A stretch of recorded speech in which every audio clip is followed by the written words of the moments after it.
Tafsirim muyassar. Fatiha suresi.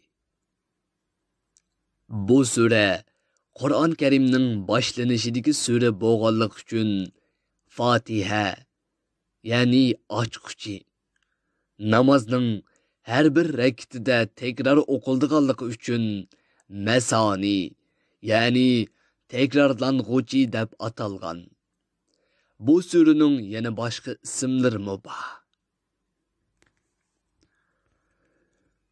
Men Qur'on o'qishni Allohning ismi bilan boshlayman va uningdan yordam tilayman. Alloh hammaning yaratquchisi bo'lgan ulug' Rabbimiz Allohning xos ismi bo'lib, Allohdan boshqa hech kim bu ism bilan atalmaydi.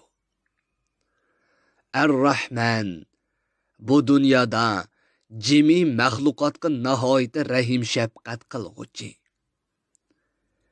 Ar-Rahim, oxiratda mo'minlarga shafqat qilg'uchidir.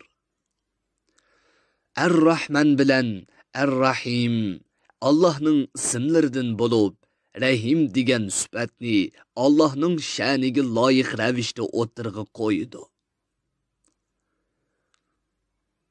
Barliq hamdu sana olamlarning Rabbi, eng mukammal sifatlarning egisi bo'lgan Allohga xosdir. Allohning din va dunyolik, oshkora va yoshirin barliq ne'matlari uchun uningga hamdu sano aytamiz. Buningda Allohning bandalarini o'ziga hamdu sano aytishga buyurganligi ifodalanadi. Chunki Allah hamdu sanoga tamoman haqliq bo'lgan yegona zot bo'lib, u barliq maxluqotning yaratquchisi, ularning ishlarini idora qilib turg'uchi va ularni cheksiz ne'matlari bilan parvish qilib turg'uchi. Do'stlarini bo'lsa iymon va yaxshi amalga muvaffaq qilg'uchidir. Allah barliq maxluqotga rahim shafqat qilg'uchidir. Oxiratda mo'minlarga rahim shafqat qilg'uchidir. Rahmon va Rahim Allohning ismlaridir. Allah bandalarning yaxshi va yomon amallariga mukofot va jazo beriladigan qiyomat kunining yegona egisidir. Musulmon odam har kuni namozida bu oyatni o'qish orqali oxiratni asga oladi. Bu oyat uni yaxshi amallarni ko'p qilishga va yomon ishlarni tashlashga undaydi. Ey Rabbimiz, biz Sanga ibodat qilamiz. Barliq ishlarimizda faqat Sendan yordam tilaymiz. Hamma ish sening ilkingdadir. Hech kim zarrachilik ishga ega bo'lolmaydi. Bu oyatdan ma'lumki, duo, yordam tilash, qurbonlik qilish, Ka'bani tavob qilish qatorliq ibodatlarning hech birini Allohdan boshqasiga atab qilish qat'iy to'g'ri emasdir. Bu oyatda Allohni qo'yib maxluqotga e'tiqod qilish, riyokorlik, takabburlik qatorliq illatlar uchun shifo bordir. Ey Alloh, bizni to'g'ri yo'lga boshlagin, yetakligin va muvaffaq qilgin. Bizni bu yo'lda sen bilan uchrashadigan kunga qadar mustahkam qilgin.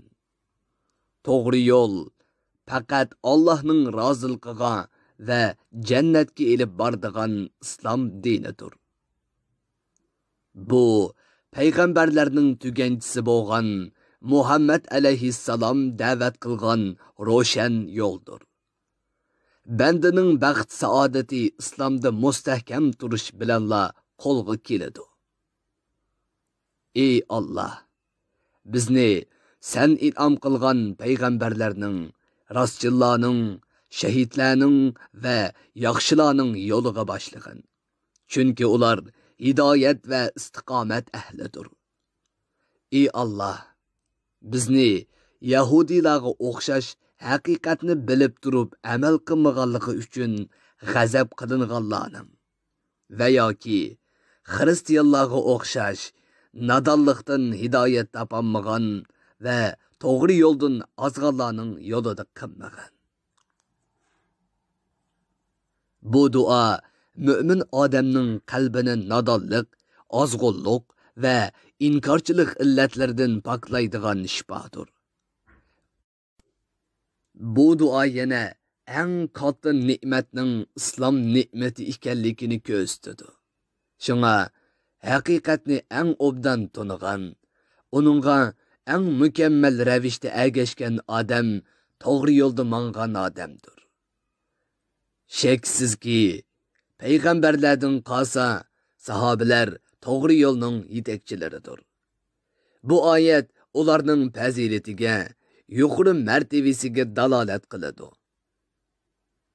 Namozda Fatiha surasini o'qib bo'lgandan keyin amin deyish mustahabdir. Amin, ey Allah, duoyimni ijobat qilgin deganlik bo'lib, buning Fatiha surasining oyatlaridan emasligida islom ulamolari birlik kelgan. Shunga u Qur'oni Karimga yozilmagan. Tafsiri muyassar. Bir guruhi ulamolar nashrga tayyorlagan. Tarjima qilguvchi Muhammad Yusuf Muhammad Tursun. Muharrir Abdurrahim Davlat. Korrektor Abdulaziz Aqhun. 2020 yanvar 1 nashri. Teklimakan Uyg'ur nashriyoti tarafidan nashr qilingan. Mikrofon oldida İmran Abdug'ani Sadai.